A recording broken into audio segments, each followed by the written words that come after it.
It was Christmas Day in Knoxville, Tennessee, and the dining room smelled like brown sugar and pineapple glazed ham. My mother's good china sat on the table with its thin gold rim. My niece's Barbie dream house was still half wrapped near the fireplace. The TV in the den hummed with a basketball game nobody was watching. I was 39 years old, a major in the United States Army, and I had driven 7 hours from Fort Liberty after getting off a late shift. I brought my mother her favorite Estee Lauder perfume, my father a hardback book on the Battle of Midway, and my grandfather an old field watch I had repaired at an estate sale. It still ticked.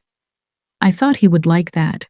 My brother Brandon lifted his glass of bourbon, looked straight across the table at me, and said the words that finally broke something open. 12 years in uniform and still a nobody. She doesn't deserve our family name. He said it like he was doing everyone a favor by finally saying what they had all been thinking. My father, sitting at the head of the table in his red Christmas sweater, nodded. Not a big nod, just enough. That small movement hurt more than anything Brandon said. Brandon leaned back, pleased with himself. He wore a navy quarter zip and a gold watch that probably cost more than my first car. "Come on," he said, waving his glass. "Everybody's thinking it. Elena shows up every year with that little military haircut, no husband, no kids, no real house, and we're all supposed to act like she's some kind of hero." My mother looked down at her napkin. My cousin Denise whispered Brandon, but not loud enough to matter. I sat with both hands in my lap, pressing my thumb into the scar near my knuckle. An old habit. Small pain to drown out the bigger one. My father cleared his throat. "Elena, your brother's being blunt, but maybe this is something you need to hear." His voice was tired, not angry. Tired of pretending I was enough. "You've been in the service a long time. We're proud of that. But at some point, a person has to show something for it. Brandon built a business. He provides jobs. He carries this family forward." I almost laughed. Not because it was funny. Because if I didn't laugh, I might say something I could never take back. The truth was, I didn't expect them to respect the mystery of my work. I expected them to respect me. Brandon smiled wider. "Exactly. Logistics. Desk work with salutes." A few people chuckled uncomfortably. My father didn't laugh, but he didn't correct him either. That was when Brandon said it again, louder this time. "She doesn't deserve our family name." I pushed my chair back. The legs scraped the hardwood. My mother flinched. "I think I'm going to head out," I said, my voice too calm.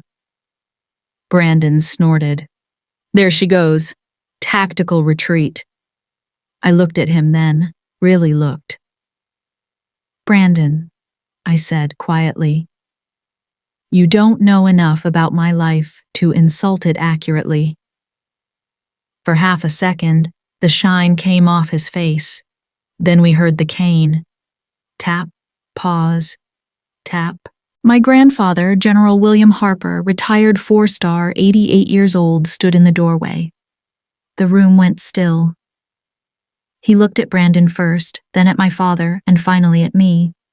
Not with pity, with recognition. "What did I just hear?" he asked. No one answered. My grandfather took one slow step into the room. "You meant every word. That's the problem with weak men. They think honesty and cruelty are the same thing." He came around the table until he reached my chair. He rested one hand on the back of it to steady himself. I started to stand. He gave the smallest shake of his head, so I stayed seated. Then he looked at the whole table and said the sentence that changed everything. "If Elena doesn't deserve your family name, then she'll use mine." The room stopped breathing. My mother's eyes snapped up at the word major when he used my rank. My father's face went pale. Brandon's hand froze around his glass. My grandfather's voice dropped, softer but somehow heavier. "There are things about this family that are long overdue for daylight." That was the first time I saw real fear cross my father's face. I left a little after 9. No one tried to stop me. On the long drive back to Fort Liberty, I kept hearing Brandon's words and my father's nod. 12 years in uniform and still a nobody. The worst part was that some small, pathetic piece of me still wanted my father to take it back. I got back to my townhouse outside Fort Liberty just before 3 in the morning. The neighborhood was quiet except for somebody's inflatable Santa wheezing weakly in the cold wind. I stood in my kitchen eating wheat thins over the sink and staring at my phone like it might suddenly have something decent to say. No messages from my family. Nothing. One text from my deputy commander. Need you in at 700. Wear civilian attire. That was it. No Merry Christmas. No explanation. Just work. I slept maybe 2 hours. By the next evening, I was exhausted enough to fall asleep sitting upright on the couch, but instead I poured coffee that tasted like burnt dirt and called the only person in my family who had never treated my military service like an inconvenience. My grandfather answered on the third ring. Well, he said, you sound tired. You sound smug. He made a low sound that might have been a laugh. Your mother says your brother's been sulking all day. Must be exhausting for him. Apparently it is. I heard the creak of his recliner on the other end of the line. Then silence. Comfortable silence. The kind you only get with people who don't require performance from you. Finally, he said, you know, your father called me this morning. That got my attention. I leaned back against the couch cushions. Did he? He asked if I was upset. Were you? No. He paused. Angry is different from surprised. I rubbed my forehead. My temples had started throbbing around noon and hadn't quit. He's embarrassed, I said quietly. Your father has spent most of his life confusing appearances with character. That sounded harsh, especially coming from him. My grandfather had always been measured with words. Even when he was furious, he sounded controlled, like a man who had learned long ago that shouting usually meant you'd already lost command of the room. I stared out my front window at the dark street. Christmas lights blinked red and white on the house across from mine. You know what the worst part is? I asked. What? I think if I'd married some dentist in Charlotte and posted vacation pictures online twice a year, they'd respect me more than they do now. My grandfather made a low sound in his throat. Elena, he said, people who need visible proof of worth usually have very little of their own. I didn't answer right away. The truth was, I'd spent years pretending their opinions didn't matter. But opinions from strangers slide off easier than disappointment from your own family, especially when you're tired. And I was tired. Not just physically, soul tired. 12 years of canceled plans. 12 years of never fully unpacking because I was always waiting for another assignment. 12 years of watching civilian friends build lives while mine stayed locked behind security clearances and government non-disclosure agreements. There were nights I seriously considered leaving. I was close to 20 years now. Retirement benefits were finally visible on the horizon. But lately I'd caught myself browsing real estate listings in quiet towns, looking at lake houses and garden patios and bookstores with attached cafes. Normal life fantasies, the kind soldiers don't say out loud. My grandfather interrupted my thoughts. You still there? Yeah. You remember what I told you after Afghanistan? I smiled faintly. Barely. You told me not to hand my worth to people who can't carry it. That's right. His voice softened. You've spent your entire adult life protecting people who will never know your name. Don't let small-minded relatives convince you that makes your life small. I swallowed hard after that. Because there are moments when encouragement hits too close to the bruise. To change the subject, I asked, how are your knees? Terrible. How's the hip? Worse. You taking your medication? A pause. Mostly. Granddad. What?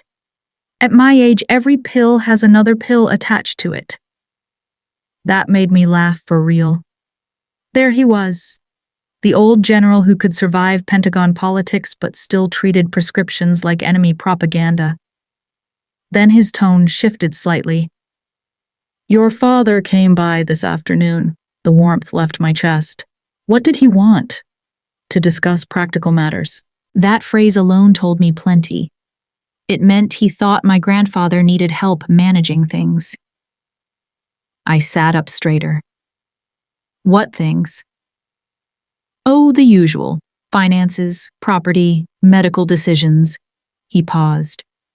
Apparently, turning 88 means people start measuring your curtains before you're dead.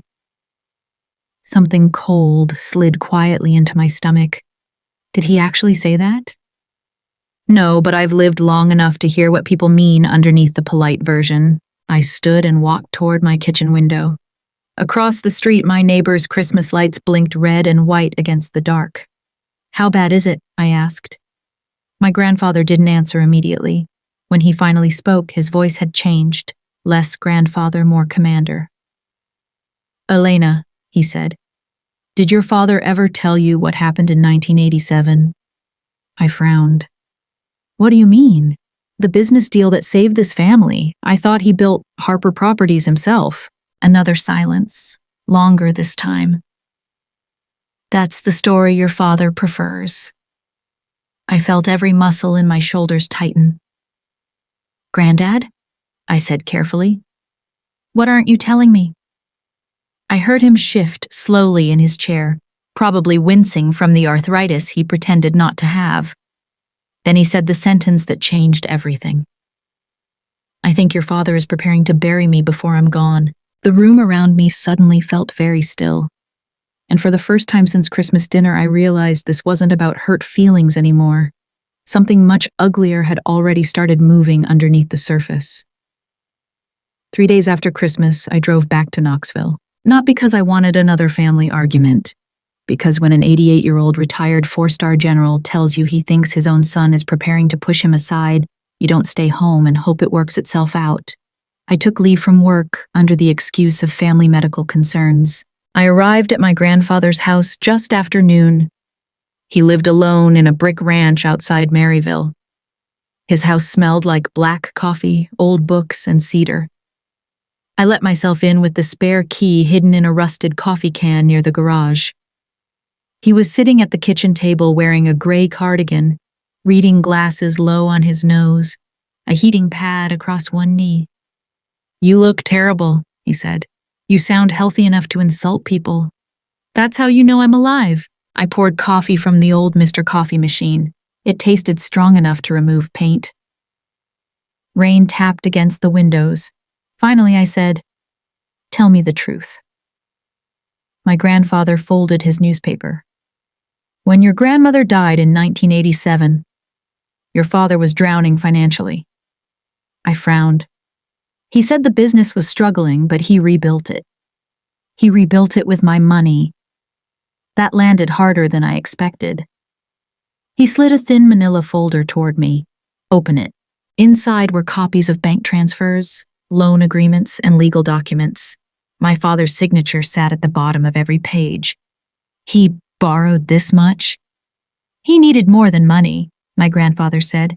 Protection, reputation, connections. He had overextended himself trying to look successful. We created a family trust structure to protect the assets until he stabilized. But he never told anybody the full story. I flipped through the pages. One phrase kept repeating. Temporary stewardship, not ownership. I looked up slowly. So technically, much of what he presents as solely his was never fully his to begin with. My grandfather gave a tired shrug. Pride makes fools out of old men, too. I thought if I gave him enough time, he'd make it right himself. But he didn't. I looked back at the paperwork. Brandon knows, doesn't he? My grandfather's silence answered before his mouth did.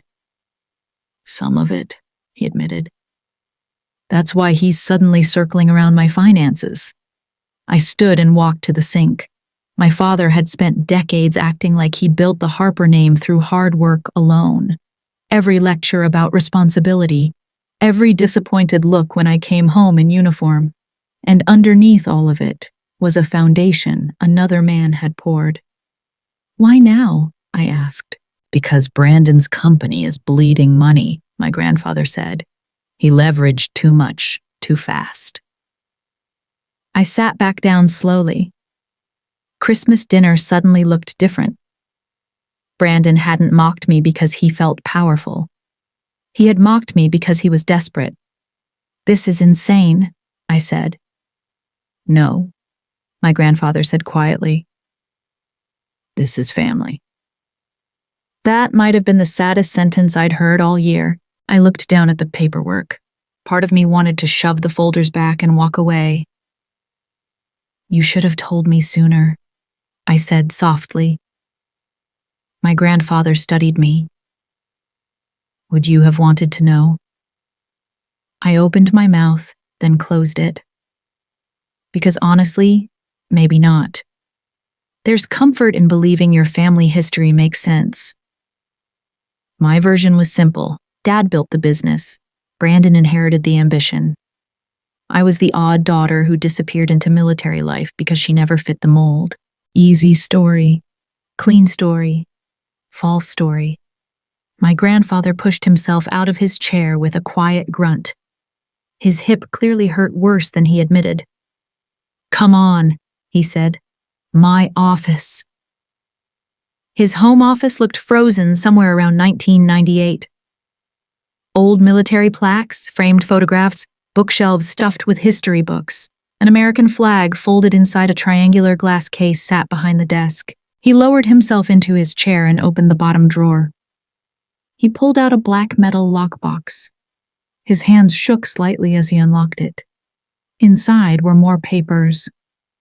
And one thing that made my stomach tighten instantly. A copy of legal paperwork already filed with a local attorney's office. Petition for competency review. My father's name was on it. So was Brandon's. I looked up sharply. "They actually filed this?" "Nothing official yet," my grandfather said. "Their attorneys are testing the ground." The room felt suddenly airless. "They're trying to declare you mentally unfit." "Yes." I stared at the page. Grounds for concern regarding memory lapses and financial vulnerability. Memory lapses. Jesus Christ. The man forgot where he put his reading glasses sometimes. He wasn't wandering through traffic talking to ghosts. Anger hit me then. Real anger, clean and hot, not because of the money, because I knew exactly what this would do to him. Men like my grandfather survive on dignity long after their bodies begin failing them. Strip that away publicly, and it feels like burial before death. I sat down heavily across from him. "What do you want me to do?" My grandfather watched me carefully. "That depends," he said. "On whether you still believe telling the truth makes you cruel." I looked away. That was the problem. Part of me still did. Even now, I didn't want revenge. I wanted my family to stop forcing me to choose between silence and self-respect. My grandfather leaned back slowly, wincing. "Elena," he said quietly, "truth isn't revenge. It's just a debt coming due." I sat there listening to the rain hit the roof while the weight of everything settled over me. Then my phone buzzed. A text from an unknown number. I opened it. "Need to discuss your grandfather privately. Family meeting soon. Don't make this harder than it needs to be." No signature, but I knew exactly who sent it. Brandon. And for the first time in my life, I realized my brother wasn't underestimating me anymore. He was warning me. For the next week, I stayed at my grandfather's house and pretended I was only there to help with groceries, doctor's appointments, and winter chores. I replaced the porch light, picked up his prescriptions at the Walgreens on Lamar Alexander Parkway, and made sure he ate something besides toast and coffee, and those little butter cookies from the blue tin. He complained about all of it. Plained. "You know," he said one morning while I scrambled eggs, I survived 2 wars in the Pentagon. You also forgot lunch yesterday. I chose not to participate in lunch. You ate peanut butter with a spoon. That's protein. That was my grandfather, stubborn enough to argue with nutrition. But beneath the dry humor, his body was giving him trouble. He moved slower in the mornings. His fingers cramped when he buttoned his shirt. One afternoon, I found him standing in the hallway, one hand against the wall, eyes closed. Dizzy? I asked. He opened his eyes too quickly. A little. I got him into his chair and brought water. He hated needing help. I hated seeing him hate it. Old age isn't gentle. People romanticize it in greeting cards. But the real thing is pill bottles lined beside the sink, heating pads on knees, bruises that show up without explanation, and the quiet fear of becoming a problem to the people you raised. That was exactly what my father and Brandon were counting on.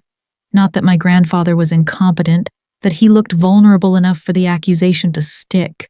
On January 3rd, my grandfather introduced me to Helen Caldwell.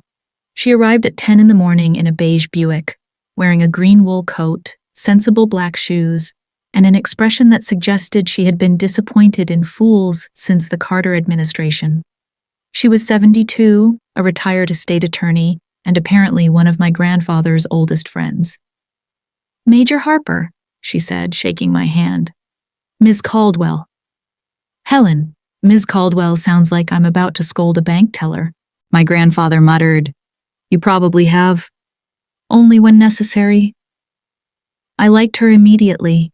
We sat around the kitchen table with coffee, folders, legal pads, and a box of donuts Helen brought from a place in Alcoa that still made them fresh before sunrise. She took one bite of a glazed donut, wiped her fingers with a napkin, and said, Your father and brother are not as clever as they are confident. That seems to run in the male line, I said. My grandfather looked offended. Helen smiled. Present company mostly excluded. Then she got serious. She explained what we needed, medical documentation showing my grandfather was physically aging but mentally competent, financial records showing the old trust arrangements, and witnesses who remembered the 1987 agreements. When I asked about recordings, she looked at me over her glasses. Tennessee is a one-party consent state. If one person in the conversation consents to the recording, that generally helps us, but nobody gets cute. No hiding devices in rooms. No third-party eavesdropping, no spy nonsense. I lifted both hands. Understood. My grandfather gave me a look. What? I said. You looked disappointed. I work with rules for a living. Of course you do. We began carefully, legally, slowly. That was the part nobody sees in revenge stories. The paperwork, the waiting, the frustration. The way doing things right takes 3 times longer than doing something stupid. Helen contacted an old banker named Harold Wickham, who had handled several of the early property transfers back in the late 80s. He was retired, living outside Loudoun, and still remembered my father clearly. Your father had expensive shoes and nervous eyes, Harold told me on the phone. I don't forget that combination. Harold agreed to meet Brandon for lunch at Cherokee Country Club, where Brandon apparently liked to hold court near a window overlooking the golf course. Helen coached him carefully. You are not baiting him, she said. You are not tricking him. You are having a conversation you are legally part of. If he chooses to brag, that is his burden. Harold chuckled. Ma'am, men like Brandon Harper don't choose to brag. They breathe and it happens. 2 days later, Harold called. His voice sounded half amused, half disgusted. He talked for 40 minutes. After 2 bourbons and a shrimp cocktail, that boy would have confessed to stealing the Liberty Bell if he thought it made him look rich. The recording wasn't cinematic, no dramatic music, no perfect villain speech, just Brandon being Brandon. He complained that my grandfather was slipping. He said my father had waited long enough. He joked that the old man probably wouldn't make it to Independence Day, and if he did, he wouldn't know what paperwork he signed. I listened to it once in the kitchen after my grandfather went to bed. Then I took the headphones off and walked outside. The January air cut straight through my sweater. My grandfather's backyard sloped down toward a line of bare trees. A neighbor had wind chimes hanging from their porch, and they made a thin, sad sound in the cold. I wanted to be satisfied. I wasn't. I felt sick. Because proof doesn't always feel like victory. Sometimes it just confirms what you were praying wasn't true. My father was part of this. My brother was the loud one. But my father's silence was all over the recording. He hadn't stopped Brandon. He hadn't softened him. He hadn't protected his own father. And he sure as hell hadn't protected me. That night, I almost quit the whole thing. I sat at my grandfather's kitchen table after he went to bed, staring at all those folders stacked beside my laptop. The house was quiet except for the refrigerator clicking on and the low rumble of a train somewhere far off. I thought about calling Helen and saying, "Let the lawyers handle it." I thought about going back to Fort Liberty and disappearing into work where betrayal had file numbers and clean solutions. Family was messier. Family made you hesitate. Around midnight, my grandfather came down the hallway in his robe, gripping his cane. "You're thinking too loudly," he said. "I'm thinking this is going to destroy everyone." He eased into the chair across from me, his movements careful, jaw tight from pain. "No," he said. "Lies did that. We're just turning on the lights." I looked at his hands. The knuckles were swollen. His wedding ring hung loose on his finger now. "What if I become like them?" I asked. That was the thing I hadn't said out loud. What if I enjoy it too much? My grandfather studied me for a long moment. Then he said, "The fact that you're asking means you haven't." 2 mornings later, he fell in the bathroom. I heard the thud from the guest room. By the time I got to him, he was sitting on the tile floor, furious and embarrassed, one hand pressed against his hip. "I'm fine," he snapped. "You're on the floor." I'm resting aggressively. Even scared half to death, I laughed. Then I called an ambulance. At Blount Memorial, the doctors said nothing was broken, but they wanted to observe him overnight. His blood pressure had dropped. Dehydration, they said. Medication interaction, maybe. Normal old person stuff. That phrase made me angry. Normal didn't mean small. He looked smaller in the hospital bed, though. Hospitals do that. They take powerful people and put them under thin blankets with plastic wristbands and paper cups of pills. Late that night, after the nurse dimmed the lights, he opened his eyes. "Elena, I'm here."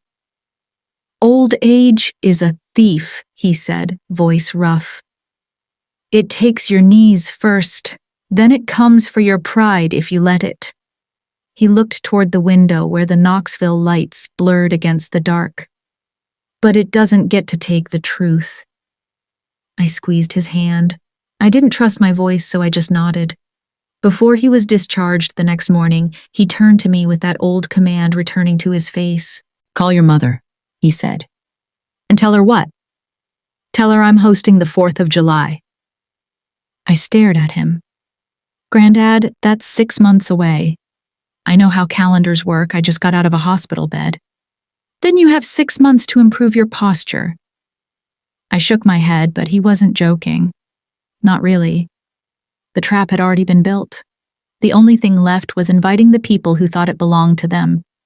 Part 5. The 4th of July. Everything comes to light. 1,154 words. By the time the 4th of July came around, my family had convinced themselves my grandfather was throwing one last patriotic barbecue because he was lonely. That was the story my mother told everyone. "Dad wants the whole family together," she said. "You know how he gets around the holidays." I didn't correct her. People believe whatever lets them sleep. The gathering was at my grandfather's house in Maryville. He had insisted on it. He wanted his own porch, his own grill, and his own flag out front. By 10 that morning, the neighborhood smelled like charcoal and cut grass. Little American flags lined the walkway. I arrived early to help. My grandfather was sitting in his recliner wearing a white button-down and navy blazer, even though it was already 90 degrees. "You're going to roast," I told him. "I have suffered worse for worse reasons." Helen Caldwell stood in the kitchen arranging folders inside a leather briefcase. She looked more dangerous than anyone else in the house. Around noon, relatives started arriving with folding chairs, covered dishes, and that forced holiday cheer families use when they know something is wrong, but nobody has permission to say it. My mother brought potato salad in her big yellow Tupperware bowl. My father carried in 2 coolers like a man proving usefulness.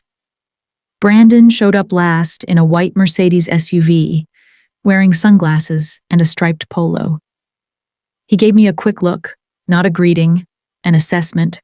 "Elena," he said, "still here for now."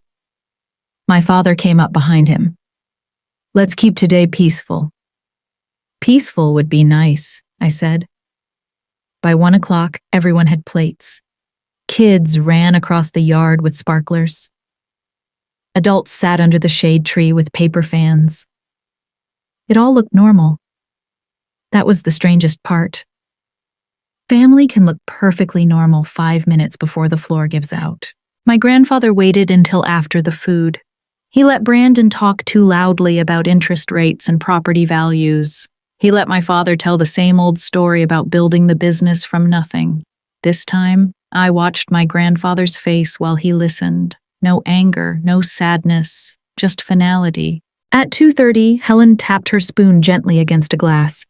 Conversation thinned. My grandfather stood slowly from his chair on the patio. I moved to help him, but he gave me that tiny shake of his head. He wanted everyone to see the effort, not because he wanted pity, but because he wanted them to understand a simple truth. A weak body was not the same as a weak mind. He leaned on his cane and looked around the yard. "Thank you all for coming," he said. His voice wasn't booming anymore, but command doesn't live in volume.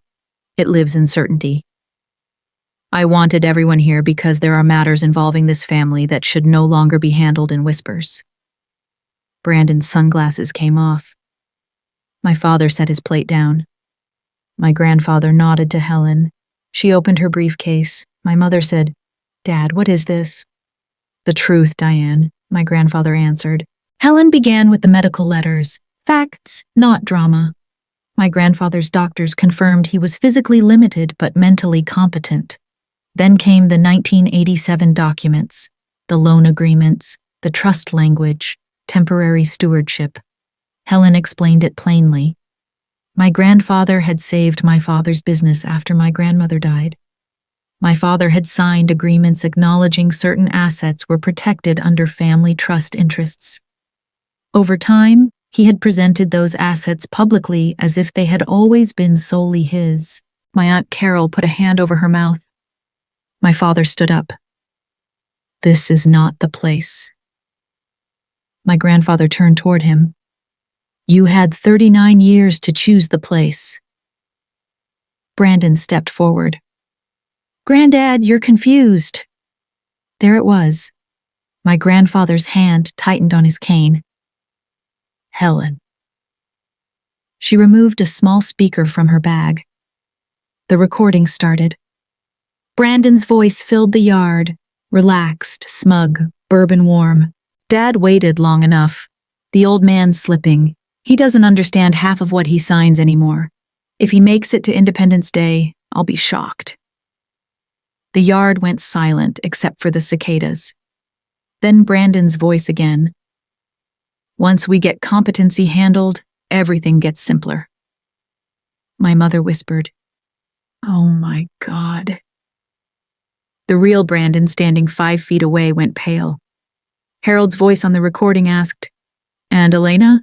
Brandon snorted. "Elena? She's a uniform with a mortgage. She won't know what hit her." I felt that one in my chest. Not because it surprised me. Because he had said it so easily, like reducing me was a reflex. My father looked at me then. For 1 second, I thought I saw regret. Then he looked away. My grandfather raised one hand. Helen stopped the audio. Nobody moved. My father spoke first. "Dad, This is family business. You're humiliating us. My grandfather looked tired. Not weak. Tired. You tried to bury me while I was still breathing. Brandon's face hardened. You think giving everything to Elena fixes anything? She doesn't even belong here half the time. My grandfather turned to me. Major Harper, would you step forward? My legs felt heavy, but I did. Every eye in that yard turned toward me. My grandfather looked at the family. I did not change my estate plan because Elena wears a uniform. I did not do it because she is my granddaughter. I changed stewardship of the Harper Family Foundation because she is the only person in this family who has practiced service without demanding applause. Helen handed him a document. He held it with both hands because one would have shaken too much. The foundation will now focus on military families, surviving spouses, and elderly citizens facing financial exploitation, he said. Elena will oversee the board with Helen Caldwell as legal advisor. My mother began crying softly. My father sat down like his knees had finally given up. Brandon stared at my grandfather. You can't do that, Helen smiled. He already did. Brandon looked around the yard, expecting someone to defend him. Nobody did. My grandfather turned to my father one last time. I gave you time. I gave you money. I gave you silence. You mistook all three for weakness. My father's mouth opened, but nothing came out. I should have felt triumphant. I didn't. Not exactly. There was satisfaction, yes, but beside it was grief. Because justice can be clean and still hurt. My family had not become strangers that day. They had simply revealed how long they had been strangers wearing familiar faces. As people began drifting away quieter than they had arrived, my grandfather lowered himself back into his chair. His hand trembled badly now. I knelt beside him. You okay? I asked. He looked at the flag moving gently beside the porch. No, he said, but I'm right. And that, I was learning, is sometimes the best you get. A year later, people still ask me what happened after that 4th of July. They usually want the exciting version. They want me to say, Brandon lost everything. My father begged for forgiveness on the porch, and I rode off into the sunset with the foundation checkbook in one hand and justice in the other. Real life is rarely that tidy. Brandon didn't lose everything, but he lost enough. 2 of his Sevier County projects collapsed under the weight of lawsuits and bad financing. His face disappeared from the billboards along Alcoa Highway. I won't pretend I didn't enjoy that a little. My father stayed quiet for months. That was new. He didn't apologize at first. Men like my father don't know how to apologize without treating it like a negotiation. He sent me articles about veterans' charities. On Veterans Day, he left a voicemail that began, I hope you know I always respected your service. It was so far from the truth that I had to sit down and laugh for a minute, not because it was funny, because sometimes laughing is safer than screaming. My mother tried to patch things up, the way mothers often do, by suggesting dinner. Couldn't we all just come together? She asked me one Sunday afternoon. I was sitting in my truck outside a grocery store in Fayetteville when she called. I'll come to dinner, I told her, but I won't sit at any table where being family means swallowing disrespect.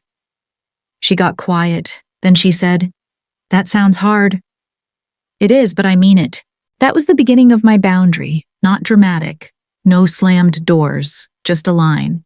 And for once, I didn't move it to make everyone else comfortable. The foundation work started slower than people imagine. There were board meetings, tax filings, awkward donor calls. Helen Caldwell stayed on as legal advisor exactly as my grandfather wanted.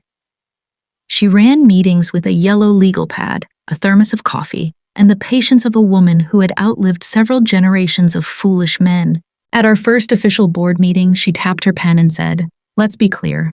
We are not here to create a memorial to anyone's ego. We funded our first case in October. A retired Navy widow outside Chattanooga had nearly lost her home after her nephew convinced her to sign financial documents she didn't understand. The foundation paid for legal help and emergency housing support. When Helen called to tell me the woman had kept her house, I sat in my office for a long time without saying anything. That was the first moment I understood what my grandfather had really done. He hadn't handed me revenge. He had handed me direction. My grandfather declined over that year, not all at once. It happened in little thefts. His walk got shorter, his naps got longer, his hands shook more when he lifted his coffee. Some mornings he called me by my grandmother's name, then caught himself and looked embarrassed enough to break my heart. "Don't make that face," he told me once. "What face?" "The face people make when they're grieving someone who's still in the room." He hated being fussed over, but he eventually allowed a part-time home health aide named Loretta to come by 4 days a week. She was the only person I ever saw successfully bully him into taking his medication. My father did visit. I'll give him that. At first, the visits were stiff and formal. One afternoon, I walked in and found them sitting on the porch together. No big confession, no dramatic embrace, just two old wounds breathing the same air. My father looked at me and said, "Elena, Dad." He stood and rubbed his palms on his jeans. "I owe you an apology." I waited. A year earlier, I would have helped him, filled in the blanks, made it easier. Not anymore. He looked down at the porch boards. "I was ashamed of what I knew about myself," he said, "and I took it out on you because you were the one person I couldn't explain away." That was not the apology I expected. It was better than "sorry if you were hurt." It was also late, very late. I nodded. "Thank you for saying that." His face tightened slightly, like he had hoped forgiveness would arrive faster. "I'm not ready to pretend we're okay," I said. He swallowed. "I understand." I wasn't sure he did, but that was his work, not mine. Brandon never apologized. He sent one email through a lawyer accusing everyone of emotional manipulation and legacy interference. Helen printed it out, corrected it with a red pen, and filed it under a tab labeled "Nonsense." I kept that folder for morale. The last time my grandfather called me Major, he was sitting in his recliner with a blanket over his legs, looking out at the maple tree in his front yard. It was late November. The leaves were almost gone. I had driven up after a rough week, the kind I couldn't describe except to say I was tired in places sleep didn't reach. He looked smaller than he had at Christmas, smaller than the 4th of July. His shoulders sat lower now. His left hand trembled even when it rested on the arm of the chair. But when I walked into the room, his eyes found me immediately. "Major?" he said. Just one word. But it put me back together in a way nothing else could. I sat beside him and held his hand. His skin felt cool and thin, the bones more present than before. I could feel every knuckle through his skin. "You okay?" I asked. He smiled faintly. "Terrible question. Everyone asks old people if they're okay because they don't know what else to do." "What should I ask then?" "Ask if I'm still me." I looked at him for a long moment. "Are you?" He squeezed my hand. Weak, but certain. Most days. We sat like that for a while without speaking. No television, no speeches, just the low hum of the furnace coming on, and the soft sound of Loretta washing dishes in the kitchen. Outside, a cold wind moved through the bare maple branches, rattling them against the window. Then he said quietly, almost to himself, "A name is just noise until somebody gives it honor." I didn't answer. I couldn't.